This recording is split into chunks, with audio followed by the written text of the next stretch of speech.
Sekian dari saya. Itulah tadi pemaparan visi, misi, dan program kerja saya. Saya ingin berterima kasih kepada semua telah mendengarkan hari ini. Dan saya mau mengingatkan kepada teman-teman sekalian, jangan lupa pilih nomor 1, karena nomor 1 tidak ada nomor 2-nya.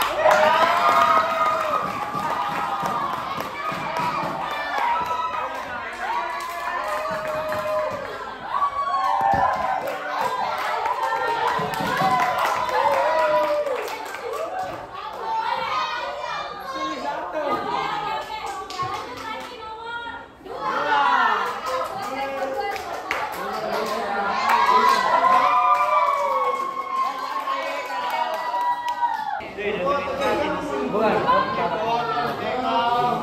Situ ya begitu. Syarif. Biar di video. Biar di video.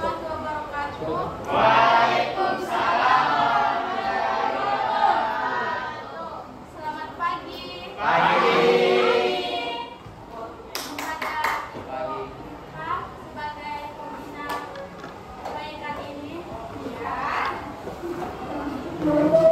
Jangan tawa panik.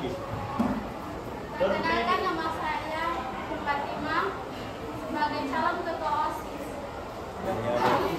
Saya akan memaparkan visi dan misi saya. Jangan